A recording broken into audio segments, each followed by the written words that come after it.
ప్రతి సమస్యకు పరిష్కారం ఈగలై ఛానల్. నమస్కారం, ఈగలై ఛానల్కి స్వాగతం.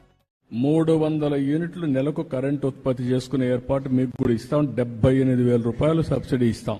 78,000 రూపాయలు సబ్సిడీ వస్తే మీకు అది ఇంకొక 70,000 80,000 అదనంగా ఖర్చు అవుతుంది. మీరు అది పెట్టేసుకోగలిగితే ఇన్స్టాల్మెంట్ బ్యాంకులో డబ్బులు ఇప్పించేస్తాం. మీరు ఆ డబ్బులు తీసుకుంటే మీరు ఇప్పుడు కట్టే కరెంట్ లో తక్కువ, దాంట్లో 70-60% ఇచ్చేస్తే 50% ఉండొచ్చు. ఇన్స్టాల్మెంట్ వర్కౌట్ చేయమంటున్నాను. అప్పుడు ఏమవుతుందంటే మీకు 4-5 సంవత్సరాల్లో మీ అప్పు తీరిపోయి తర్వాత కరెంటు ఉచితంగా మీరు చేసుకోవడమే కాకుండా ఇంకా ఎక్కువ ఉత్పత్తి చేస్తే తిరిగి డిపార్ట్మెంట్ కి ఇస్తే మీకు అదనపు ఆదాయం వస్తుంది. ఇది ఒక మార్గం. రెండో మార్గం, 200 యూనిట్ల వరకు మీరు కరెంట్ ఉత్పత్తి చేసుకుంటామంటే ఓసీలకు కూడా ఇచ్చేసి నేనే డబ్బులు ఖర్చు పెట్టి అవి కూడా ఇచ్చిన తర్వాత 55,000 రూపాయలు అదనంగా అవుతుంది. మీకు దగ్గర ఒక 60,000 రూపాయలు సబ్సిడీ వస్తుంది. 55,000 రూపాయలు అదనంగా అవుతుంది. మేమే ఖర్చు పెడతాం.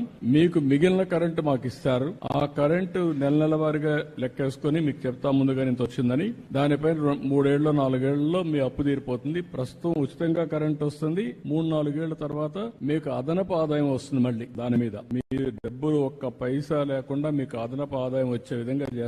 ఇది చేసుకుంటే మీకు కరెంట్ ఛార్జీలు కట్టే పరిస్థితి లేదు. ఇండ్లకు గానీ పంప్ సెట్లకు గానీ కడాన మీ ఇంట్లోనే మోటార్ బైక్లు ఉంటే మోటార్ బైక్లు పెట్టుకోండి, సైకిళ్లు పెట్టుకోండి, ఆటోలు పెట్టుకోండి, కార్లు పెట్టుకోండి. మీ ఇంటి దగ్గరనే ఛార్జ్ చేసుకునే పరిస్థితి వస్తే పెట్రోల్ డీజిల్ ఖర్చు లేకుండా ఎక్కడికి పోవాలన్నా తిరుపతి పోయి చూసుకొని మళ్ళా హ్యాపీగా ఇంటికి వచ్చేయచ్చు. ఆ ఏర్పాటు కూడా చేస్తాం.